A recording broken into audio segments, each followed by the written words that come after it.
soon as everyone can sit, we can begin. Hi everyone, I'm Stefan Blitz from ForcesGeek.com. I've been overseeing the panels this weekend. Got a couple of stragglers in. I'm going to jump right in. Jayson Badessa is our moderator, so welcome.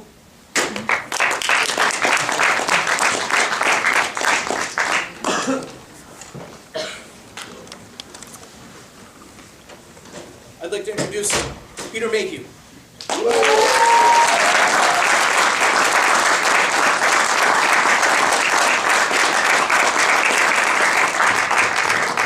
I'd also like to introduce Ryder Windham.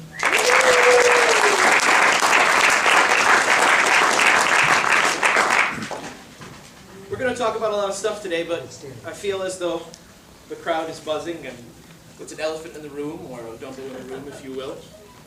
We all want to talk about Disney's acquisition of Lucasfilm, and both of these gentlemen have new things on the horizon, I'm sure. Let's talk about that. Peter, I want to start with you. What do you imagine is on the horizon now that this has taken place? I think it will be a very good thing, because you think of the experiences that Disney have had and Lucas have had, and they've been working together for a number of years in the Florida parks and everywhere else. So it's going to take time, but because both large companies have plans for the next 6 months to a year. So you're talking about 18 months before the plans come out, and it's going to, we'll have to see what happens. You'll probably see a lightsabered mouse. Yes. Running around Lucasfilm. Right. But no, I think it'll work out, and it will all depend on the fans. One thing that did shake me was the film, the 7, 8, and 9 that they were talking about. It happened. It's going to happen. Someone is going to do it, whether it be George or someone else like that. And I can't see any reason not to give it to or be acquired by another company that's equally as artful as Lucasfilm. Everybody does the Lucasfilm does the technical stuff. Yep. Disney puts the coat of sugar over the top of it. So that's my opinion on the takeover. It's going to work. We'll see in 2015. Yeah. Yeah. Right. Yeah. Well, I mean, when I heard the news, my friend Ulla Johansson, he's a Providence-based Swedish silversmith, who called me up and said, "Ryder, did you hear the news?" No. And yeah, Disney bought Lucasfilm. Yeah, right. I mean, that was my initial reaction. I went online and I read, I think, 3 news reports. Gesundheit. Thank you. Thank you. And I mean, just like after 3, it took me about 5 minutes or so. It sinks in, and I thought it makes sense. George Lucas had announced his retirement months ago, or that he was leaving. He was turning things over. And to be fair, the news reports I thought were very diplomatic in that they noted, well, Disney has done work with the Pixar. They acquired that. Has quality suffered on Pixar movies? I don't think so. So I think that. Do you like Star Tours? I like Star Tours. Do I like Star Wars fans? Yes, I do. So that, I mean, no, I don't, the one concern that I've been getting from various folks, because I've written a lot of Star Wars fiction, and I've been asked, well, how do you think this will affect the expanded universe, which means these stories that take place beyond the movies? And I have been saying for years, even before Chewbacca was killed off in a novel, I said it's way past time for a reboot. That, and I don't mean that in like a radical reboot. I just think, I mean, if you look at, if you have read Star Wars novels that were published in the 1990s, before the release of The Phantom Menace, you'll find that Luke Skywalker is training all sorts of Jedi over the age of 2, or Force-sensitive individuals, and he's saying, yes, I'm rebuilding the Jedi Order the way it was meant to be. And then The Phantom Menace comes out, and it's like, wait a moment, wouldn't that be playing? That's not usually, they're all, it's dangerous to train Force-sensitive adults, isn't it? So it's like, now the thing is, I'm not dismissing those stories. I am not calling them mistakes, except for the death of Chewbacca, where I'd say, it's like this is, it's like this gives an opportunity, I think, to sort of reconsider. Okay, now that we know certain things about certain characters and certain things, well, instead of, sort of skirting around what we think might happen, there's an opportunity here to develop new stories that weave in and mesh with the movies and the Clone Wars TV series. And so perhaps maybe reinvigorate instead of I think that's a better way to put it. Yeah, reboot does sound obnoxious. I acknowledge. Well, but I think reinvigorate as opposed to, or not even reinterpret. It's more just like, okay, let's do this. I don't dismiss the novel Splinter of the Mind's Eye, for example. It came out before Empire Strikes Back. I don't dismiss the Marvel comics that don't exactly mesh with the movies. I can appreciate them for how I like them or what they're worth. So anyway, my long-winded answer, I think Disney's acquisition of Lucasfilm is a good thing too. Thank you. I was always told when I got the news that Victor Bryan, the Chewie death, a certain gentleman at Lucasfilm, head of publicity, said fortunately it does not affect the movies, what the books say. And he cited the mere fact that Vader became more popular than when he was dead than when he was alive. Like Van Gogh. Yeah. But also, there is no real evidence in Victor Bryan how Chewie actually died. Right. It has some open-endedness. I remembered where I was when I read that. It's an open-ended site. After all, when you think of what he's been through, a couple of asteroids ain't going to kill him. He's big enough, ugly enough to look after himself. That's right. So, he, as I say, everything is a lump in the road.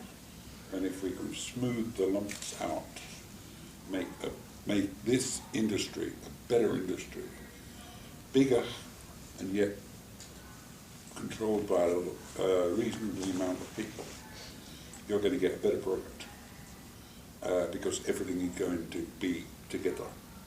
The whole the technology is going to be there. You think what Lucasfilm did when they wanted some lightsabers in Star Wars.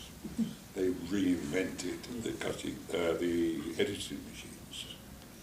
So, having been there, seeing what happens, I can more or less say, yes, whatever George does, but if George can't do it, he gets his engineers to do it, and goes on down the road. Thank you. That actually leads me to the next question. We're talking about the expanded universe, and recently, Chewbacca was on Clone Wars. Yes. And I was pleased with that greatly, and I want you to elaborate on how you contributed to the animation and his characterization on that show. Well,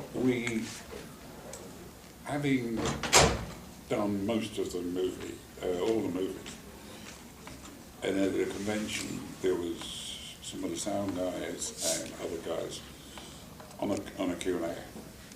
And I was laughing around because the normal question is, what can you do that sound TV hours? Matt Wood happened to be on the panel, and I'm blowing it around the wall, you know, through the microphones and stuff. Then Clone Wars came to him. He says, "Do you want a job?" I said, "What do you want?" He said, "Well, we need you up at the ranch to finalise our artists to get the actual movement of Chewie the same as you've got it in the movies." So the motion capture, the Yes, animatics motion of this capture. movement, yeah. And he said, "Well, we've got another little job for you." "Oh, what's that?" "Well, we've been seeing and hearing what you are capable of doing with your voice.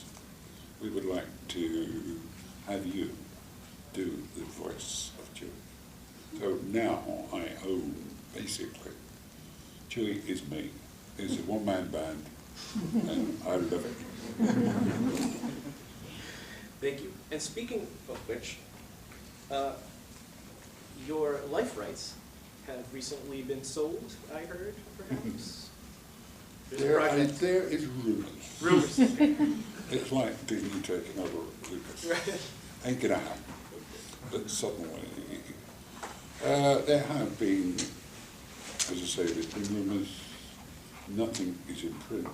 Nothing has been signed, and there is no commitment. Okay. But beware, it might be in the future. I don't know. I'll keep those secret then. Top secret documents in front of us. With all the pressure around here. That's right, yeah. All the pressure. My life rights were just sold years ago. Yeah. I understand. I think, yeah. I just gave them away. Oh. Well, Ryder, I want to talk about a little bit continuing the expanded universe and the continual properties that keep coming out about Star Wars. Star Wars is changing, and way before Disney acquired it. It's been changing, it's been evolving. It's sort of changing with the times, but it retains formulas, and the Clone Wars is evidence of that. And you being part of the expanded universe, Ryder's written technical manuals, expanding on machines, weapons, characters, the young adult and juvenile novels of the expanded universe from before the Phantom Menace up until today. How do you think Star Wars is changing? You know, I think where it's really different is the I'd say computer role-playing games or computer games. I mean, it's the difference. You know, when I was a kid, there were Star Wars action figures and there were Star Wars comic books, and that was, you know, really pretty. And there were the novelizations of the movies and the Han Solo books. I mean, there were a few things here and there, but that with you know, it's the difference now that, you know, with it's not just about reading about the characters' adventures, that there are you know, game technology is such that fans can be the characters, and not just that way, but also with what costume organizations like, and here's my plug, the Rebel Legion, and who very generously gave me this costume as a present, because, you know, I'll sound like Sally Field here for anyone old enough to get that reference. They like me. They really like me. That they, I love working with them. They're the best goodwill ambassadors at Star Wars events, and so it's you know, I think, you know, as far as just how Star Wars has changed, what's really different is that now fans own, I mean, just like you own your character, fans own a piece of Star Wars, or seem to think they do, you know, that where they take it personally. They get, it's a very emotional commitment. So I think, you know, as far as how it's changed, it's I mean, to use the word interactive is an understatement. Allow me to demonstrate. Yeah. It's on my phone. It's everywhere. Well, that's just ubiquitous. Yes, you know. But it's also, you know, and it's not just that it's everywhere. It's that there is that it's beyond nostalgia, that people are just, so emotionally invested with it. So whenever someone says, so, there's this new movie coming out, what do you think? Do you think it might be the next Star Wars? And I'd say, that can't happen. I mean, it might break the box office record, it might even have some legs, but I mean, just think, what other franchise, James Bond movies are swell. I like them a lot, but you don't get, it's like you get what? A bunch of single guys going to the bar and ordering a certain vodka martini. But you don't get, the fans, it's so different. So Peter, you're British. Do you have anything to say about that? Yeah. Well, thank you. I always wanted to be James Bond. They couldn't find a circular bed big enough. A giant martini glass? Yeah. Speaking of that, I want to talk about the books that you've written. And it connects to another question that I was going to ask. And that question was, what are the most gratifying things that you've done outside of the Chewie suit? And you've written 2 books, Growing Up Giant and My Favorite Giant. One, Growing Up Giant is the story of me growing up from a child, past years, and the differences that there are between kids of different sizes. It shows how you cope with different things, cabinet sizes, doorways, stuff that deals with just living, and just, as I say, going through the first one, going through doing what I was doing before I got into Star Wars, and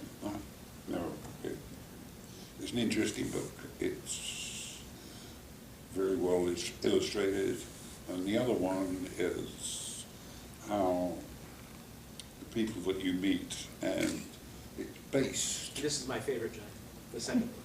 It's based on a young girl from 501st who had cancer, and she loved Star Wars. Daddy was the head guy at the 501st. So we went and raised money so that things could happen. And when she was diagnosed terminal, we raised enough money with the book and everything else to send her to Disney for her final couple of weeks. And Hasbro also put an R2-D2 unit, and it was a pink one, because Katie loved pink, little girl. That's right. And she would, R2KT was at her bedside when she passed. So, as I say, that not only her, but there's little Kenny Baker, who has been a great friend of mine for a long time. I saw that you have a close friendship with him. And we cover the sizes. What I can do, he can't. What he can do, I can't. Traveling on airplanes, motor cars, you name it. It's all 3 feet down or 3 feet up. It makes, it's a wonderful story, and as I say, it keeps going. It's been, we're selling it to also, if I may mention, that the Peter Mayhew Foundation is running, and we raise money for the troops, for the 501st, who look after us like royalty. And whenever we go to a convention, if there's not a place for them to change, we will get a room in a hotel, or water, or supplies, so that they can have their locked up stuff when they're wearing their uniforms, it's all locked away. Someone's got a key, so it makes it a lot safer. And basically, this is what we're working for, not only for the kids, but for all sci-fi fans that are into costumes and everything else like this.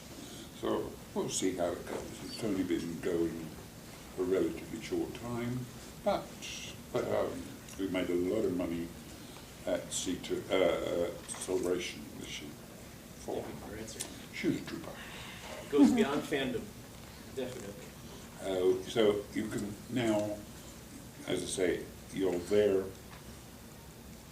You put, people are willing to give donations for certain things. You've just got to aim at the right place at the right time. And hopefully this will, because it shows the generations, it shows the parents and the kids what other people are like, whether they are big, small, whatever. There's always someone different to you, and there's always someone the same as you. That's my Thank you book. for the very full circle answering it. It was gratifying. We only have 5 minutes left, and sorry to cut it short, but speaking of going beyond fandom, and Star Wars fans, one of your biggest fans is right here, and Ryder, I'll allow you to ask Peter Mayhew a question, maybe that's on your mind. No, you can't be wearing a Wookiee suit, sorry. Never, it's it then, it's never mind. What Peter said, I mean, it's not even a question. I mean, I'm familiar with the work you've done. I mean, and that, I've become increasingly involved in organizing and coordinating blood drives, and I don't have any sad story about my uncle who was in the hospital or something, and I never knew that blood. I mean, I've been donating blood since high school, but it's only the past 10 years that I've become kind of ridiculously prompt about it, and so I donate every 2 months. And I'm coming up fast. I'm getting my 8th-gallon coffee mug from the Rhode Island Blood Center, and I am in it for the mugs. I think it's really great. But that I mean, because of the past, it was I guess about 1.5 years ago that I was asked about doing a book signing at a library, and I remembered that the library had held a blood drive recently, and I'd also been at brought the 501st in there, and I just thought, what about doing like as I called it was a Star Wars party and blood drive. And so and what was wild was that, I mean, you could do it in a back to tank. Yeah. Well, it's just, you get to, some point, and what, you're thinking, okay, Star Wars has been, it's been good to us, I think, okay? Yes, and that, I mean, I don't know, it's strange. I mean, you get to a point where you just think, okay, what can I do to be useful?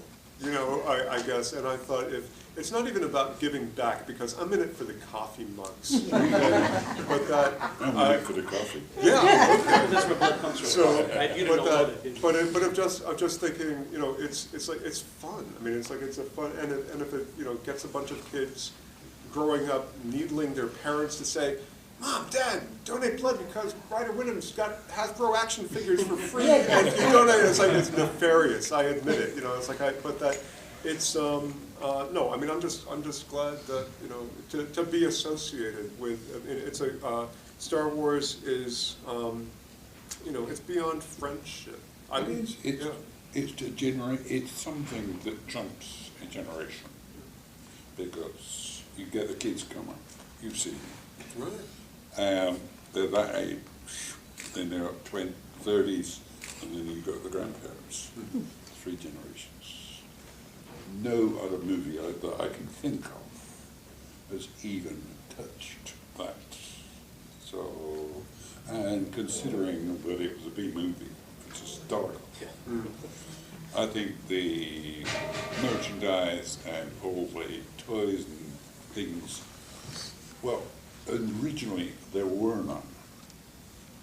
There were, you know, it wasn't until almost Empire that there were any Star Wars toys. You're right, you had little, tiny little figures, but the sand crawlers and everything else that were there. No, they went along, right, we need this, we need that, here's the blueprint, go make it. It's something that I feel very strongly about, that it's a form of life that you just think, I've been fortunate, and by that I'm going to help other people. Thank you for being a foundational part of Star Wars. Ryder Windham and Peter Mayhew.